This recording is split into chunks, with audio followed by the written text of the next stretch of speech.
Hola, ¿qué tal? Bienvenidos a De Cara con PCT.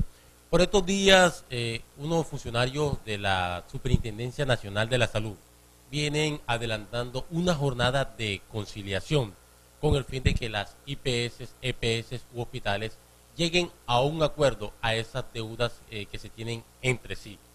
Por eso invitamos en el día de hoy al delegado de la Superintendencia Nacional de la Salud, al doctor Pedro Ávila. Bienvenido a De Cara con PCT. Muchísimas gracias por la invitación y la oportunidad de expresar un saludo muy fraterno a toda la audiencia. Bueno, ¿qué es lo que se busca con esta jornada en el sector de la salud en el departamento del Magdalena, doctor?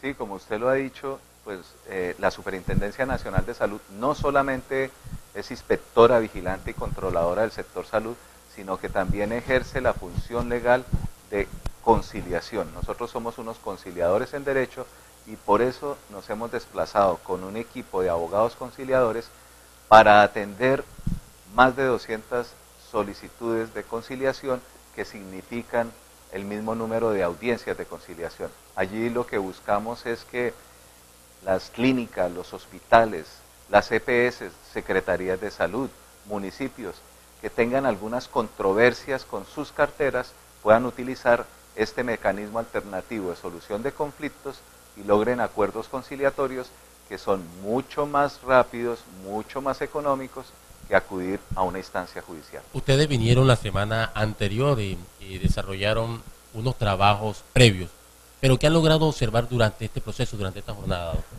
Sí, nosotros hemos venido en un primer momento a socializar y a decirle al sector salud en qué consiste la función de conciliación, la misma función jurisdiccional, porque nosotros somos conciliadores y también jueces en salud. Y hemos dado unas pautas y unos tips para que puedan utilizar debidamente la conciliación frente a la Superintendencia Nacional de Salud. Pero sí hemos observado que hay una necesidad enorme que los actores del sistema, que las clínicas, los hospitales, las EPS, las mismas secretarías, los municipios, estén atendiendo las normas que existen para los efectos del manejo de las carteras. Hay unas regulaciones. Hay que empezar por ser organizados en la expedición de la factura, en la radicación. Desde ahí empieza la gestión de cobro. Entonces, si nosotros empezamos a tener algunas deficiencias, pues eso nos va a empezar a dilatar los plazos para cobrar, los plazos para pagar, y va a darle la oportunidad a la otra parte de que también haga sus maniobras dilatorias. Aquí tenemos que hacer un llamado a que debe organizarse en sus contabilidades, deben tener estados muy actuales de las reales cuentas, debemos no estar hablando de cifras que de pronto no hemos descargado en nuestras contabilidades. ¿Y eso es lo que ha contribuido a la corrupción en la salud? Eso contribuye mucho a dilatar, y al dilatar y al tener desórdenes, pues puede llevar a que algunos aprovechen y se presente la corrupción. Es importante entonces que no solamente quede en manos del gobierno nacional, de entidades como la Superintendencia Nacional, de otras entidades que ejercen control como la misma Procuraduría, la Contraloría, entidades de los órdenes regionales como las Contralorías departamentales, a que no solamente nosotros tengamos que dar el aviso de que hay una situación de crisis, sino que también las mismas entidades en su corresponsabilidad tomen los correctivos necesarios.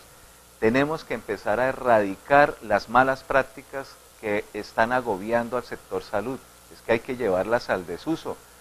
Aquí se están incubando desde hace mucho tiempo en el sector salud unas costumbres donde la ley que existe de la República no se le para bolas, sino que las entidades entre sí hacen códigos particulares y eso es lo que tiene trastornado al sistema. La crisis.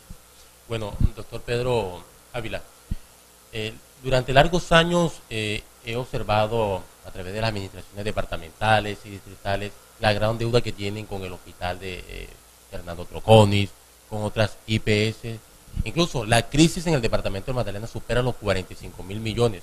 Una tarea muy difícil de concretar, de que se llegue a solucionar esta crisis en el sector de la salud. Pero usted ha visto voluntad por parte de estas personas, de lo que hacen parte de la conciliación para llegar al fin que ustedes buscan. Bueno, podríamos decir que sí, hay unos asomos de voluntad, pero es que a la voluntad hay que acompañarla del soporte legal, del soporte documental. Y nosotros podríamos tener una voluntad de las partes en acudir a una audiencia, en mostrar un ánimo conciliatorio, pero si ellos no le están dando al conciliador las pruebas que necesitamos para constatar la existencia de esas obligaciones, para verificar y que nos quede nuestro trabajo de certidumbre de que esos dineros de la salud se están debiendo, pues no vamos a poder avanzar en el tema. Se hablan de cifras en la salud, pero cuando uno va a confrontarlas con las contabilidades, encuentra que no se han descargado, que se están radicando a destiempo. ¿Se ha logrado observar eso ahora? Sí, lo hemos visto en audiencias. Encontramos que pero aquí hay entidades. Aquí en Santa Marta. Acá en Santa Marta lo hemos encontrado. ¿Y quiénes? En este momento no tengo en la memoria el caso en particular. Y son muchos los casos, doctor. Sí. Tendremos que decir que son más los casos de las entidades que no tienen organizadas sus cuentas sobre las que sí las tienen, porque esas que las tienen, pues indudablemente pueden acercarse mucho más rápido a configurar los acuerdos conciliatorios. El hospital de Ciénaga, doctor, si le recuerdo, no estaría dentro de esos casos donde no tienen registrada la contabilidad de las deudas. El Tronconis. El Tronconis aquí en Santa Marta. El San Cristóbal de Ciénaga es del vecino municipio. Sí, esos se presentaron. El Tronconis de Santa Marta, el de San Cristóbal de Ciénaga. Son hospitales que se han presentado. Pero pues yo tendría que decir al final cuál es el balance de esos hospitales para que entrara. Ellos saben si están cumpliendo con la tarea o no la están cumpliendo.